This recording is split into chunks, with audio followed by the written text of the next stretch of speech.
अऊज़ुबिल्लाहिमिनश्शैतानिर्रजीम बिस्मिल्लाहिर्रहमानिर्रहीम रब्बि इश्रह ली सदरी व यस्सिर ली अमरी वहलुल उक़दतम मिन लिसानी यफ़क़हू क़ौली। अस्सलामु अलैकुम। आज का हमारा दर्स मसला नंबर 735 से है। ठीक है, अगर इससे ऊपर नीचे कहीं से हुआ तो मुझे बता दीजिएगा, क्योंकि काफ़ी टाइम बाद क्लास हो रही है तो मुझे तो यहाँ से ही लग रहा था। ठीक है, कह रहे हैं अगर नमाज का वक्त इतना तंग हो कि नमाज के बाद मुस्तहब अफ़आल अदा करने से नमाज की कुछ मिकदार वक्त के बाद पढ़ती हो तो ज़रूरी है कि मुस्तहब अमूर को छोड़ दे। मसलन अगर क़ुनूत पढ़ने की वजह से नमाज का कुछ हिस्सा वक्त के बाद पढ़ना पड़ता हो तो ज़रूरी है कि क़ुनूत ना पढ़े, और अगर फिर भी क़ुनूत पढ़ ले तो इसी सूरत में नमाज सही होगी जब कम से कम एक रकअत नमाज वक्त में पढ़ी जा सकती है। अब यहाँ पे कह रहे हैं कि नमाज़ पढ़ने के लिए सिर्फ एक रकअत का ही टाइम था, मतलब ख़त्म होने वाला था नमाज का टाइम, तो इतना कम वक़्त है कि आप सिर्फ एक रकअत ही पढ़ सकते हैं। तो आप ऐसा करें कि जो मुस्तहब अफ़आल है ना वो छोड़ दें अमूर को। जैसे मुस्तहब है कि आप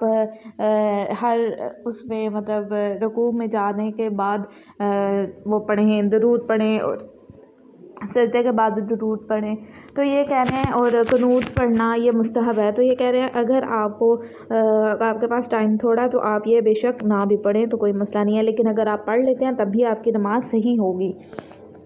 फिर कहना है जिस शख्स के पास नमाज की फ़कत एक रकत अदा करने का वक्त हो, इसे चाहिए कि नमाज अदा की नीयत से पढ़े, अलबत्ता इसे जानबूझकर नमाज में इतनी ताख़ीर नहीं करनी चाहिए। ठीक है, जो शख्स सफ़र में ना हो, अगर इसके पास ग़ुरूब आफ्ताब तक 5 रकत नमाज़ पढ़ने के अंदाज़े के मुताबिक वक्त हो तो इसे चाहिए कि ज़ोहर और असर दोनों नमाज़ें तरतीब से पढ़े, लेकिन अगर इसके पास इससे कम वक्त हो तो ज़रूरी है कि सिर्फ असर की नमाज़ पढ़े और बाद में ज़ोहर की नमाज़ पढ़े कज़ा करके। और इसी तरह अगर आधी रात तक इसके पास 5 रकत पढ़ने के अंदाज़े के मुताबिक वक्त हो तो इसे चाहिए कि मगरिब और इशा की नमाज़ तरतीब से पढ़े, और अगर वक्त इससे कम हो तो ज़रूरी है सिर्फ इशा की नमाज़ पढ़े और बाद में अदा और कज़ा की नीयत के बगैर नमाज़ पढ़े मगरिब की। अब यहाँ पे वो यही बात कर रहे हैं कि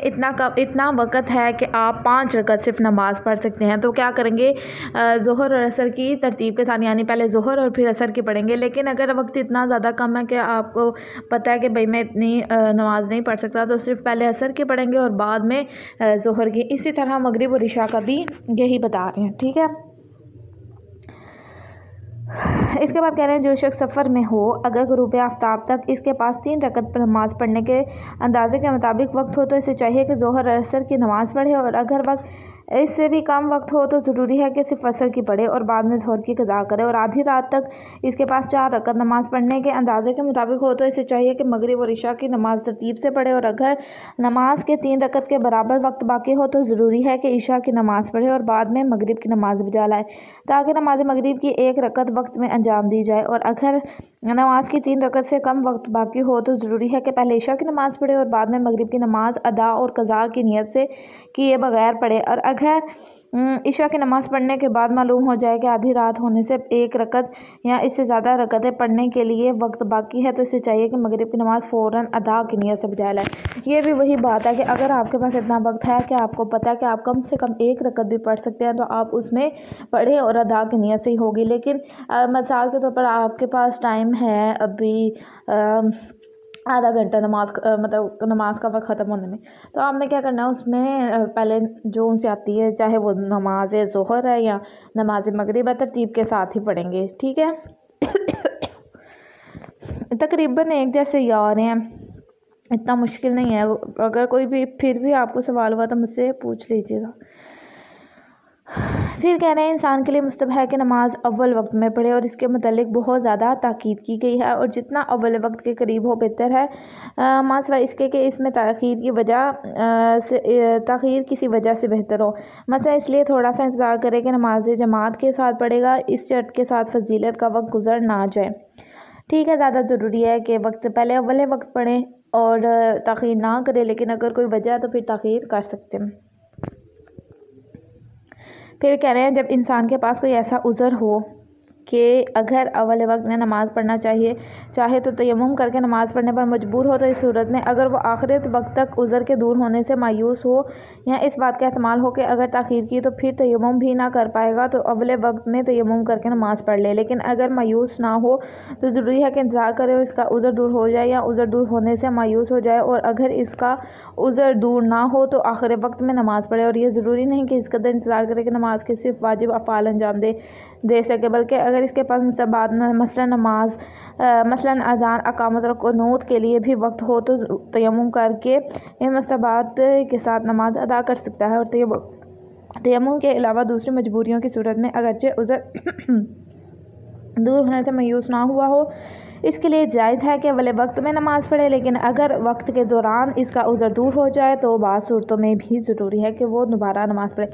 اب دیکھیں اتنا لمبا انہوں نے بتایا، لیکن اس میں صرف ایک بات ہو رہی ہے کہ اگر نماز کا وقت ہو گیا، ٹھیک ہے، اور آپ پہلے وقت میں صرف تیمم کر کے نماز پڑھ سکتے تھے، آپ کے پاس جو ہے کوئی عذر تھا، مثال کے طور پر کوئی چوٹ لگی تھی یا کچھ بھی، آپ نے کیا کیا، اس کے بعد دو چیزیں آتی ہیں۔ ایک یہ کہ اگر آپ انتظار کرتے ہیں آخری وقت تک، نماز کے آخری وقت تک انتظار کر کے آپ کو پتہ ہے کہ میرا عذر دور ہو جائے گا، مثلاً پانی نہیں تھا، آپ کو پتہ ہے کہ شاید پانی مل جائے تو آپ انتظار کریں گے۔ لیکن اگر آپ کو اس بات کا یقین تھوڑا بہت بھی آپ کو احتمال نہیں ہے کہ نہیں شاید پانی نہ ملے، تو آپ کے لیے ضروری ہے کہ آپ پہلے ہی تیمم کر کے نماز پڑھ لیں۔ اور اگر آپ کو یقین ہے کہ پانی مل جائے گا تو آپ انتظار کریں، اگر نہیں بھی ملتا تو اینڈ پہ تیمم کر کے اتنی دیر پہلے کہ آپ اس مستحبات کے ساتھ آرام سکون سے نماز پڑھ سکتے ہیں، تیمم کر کے نماز پڑھ لیں، ٹھیک ہے۔ پھر کچھ کہہ رہے ہیں چیزیں ہوتی ہیں جس کی وجہ سے باطل ہو جاتا ہے اور اس کے لیے پھر نماز دوبارہ پڑھنی پڑے گی، وہ آگے بتا رہے ہیں۔